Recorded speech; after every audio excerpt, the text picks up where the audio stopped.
So right off the bat, do not go into Women in the Yard thinking you're going to get some sort of a slasher movie or a bloodbath movie where somebody is chasing after somebody. This is called Woman in the Yard, and I should have known by the title. She really just sits there in that chair in the yard for the longest time, so be prepared for that, okay? I'll start out with the positives. I think this movie is very visually interesting. There's a lot of interesting character work in here. There's lots of different kinds of diagonal types of shots because Danielle Deadwilder, I think I said her last name right, plays a widow slash single mom who is just in a really, really bad place in her life. Her husband is freshly passed away.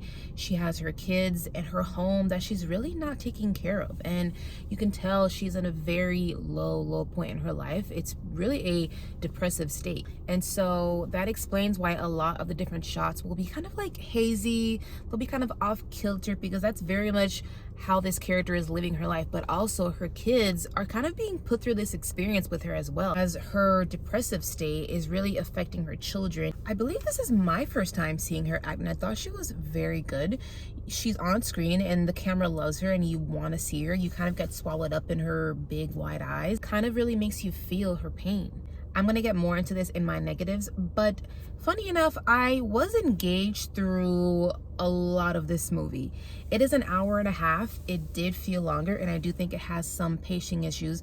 But interestingly enough, I did want to stick around and I wanted to find out, okay, now where exactly are you going to be taking us with this story of this family? I want to see how things turn out. Now, to get into my negatives of this movie is not scary. And I think if you're going to have that awesome poster of this creepy lady that's sitting on a chair and that's just like staring at the house, I wanted it to be scarier.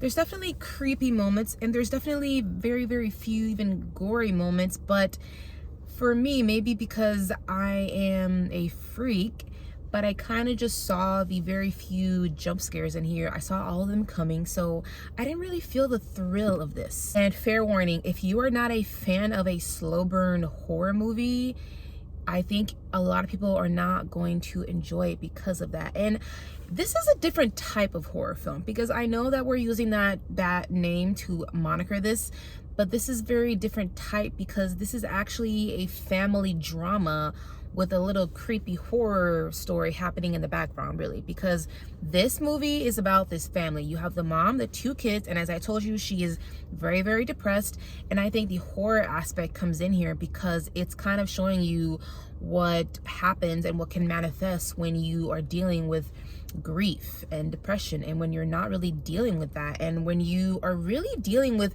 very dark and deep dark thoughts that can really seep into your everyday life, and they can also bleed into your everyday life with your children. As I said, I was engaged through most of this, but mostly because I just kind of wanted to get there already. I just kind of wanted to see this wrap up already.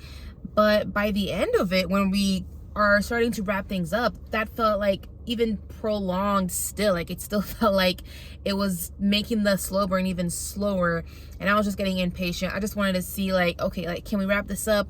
What are we doing? It's to the point though, by the end there are so many different kinds of little scenes, and this movie plays with shadows a lot. If you know, you know, there's a reason for it. But it happens so many times that towards the end it starts feeling kind of repetitive. So again, you're seeing things coming, and it made things feel prolonged to the point where I was just feeling pretty frustrated. And I, again, just wanted to get this over with because I just wanted to see what the end result was going to be for this family. Now, by the time that we get to the end of this, the resolution, I gotta say, just wrapped up a little bit too neatly for me. I did see it coming, although I did think, wait a minute, are they gonna surprise me and make me feel a little bit more unboard with this if they go that route? Because that would be kind of like, holy crap, but then they go this route. And then that's kind of how I figured it would end. So it wasn't, again, it's just like the whole thing doesn't really make you feel thrilled by it. Your heart's not really pumping. You're just kind of watching this family go about their day. There are some tough scenes in here because Danielle Deadweiler is playing a single mom in here, so she does have several scenes with her kids that are sometimes a little bit hard to watch.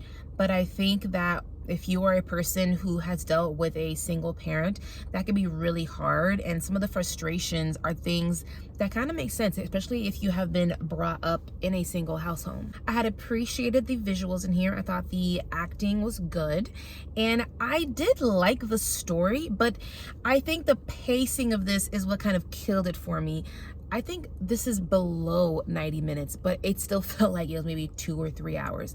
I would have believed you if you had told me that. There are things in here that just make it feel a little bit too snail paced. I don't think this will be a movie for all horror fans. This will be a movie for a certain type of horror fan. I'm gonna give Woman in the Yard a 3 out of 5 stars. Thank you guys so much for checking out my review. I really appreciate it. And if you're interested in helping me out, it really helps me with the algorithm of YouTube. If you can leave me a comment, hit that like button, and subscribe if you're enjoying this content, and I'll catch you guys next time.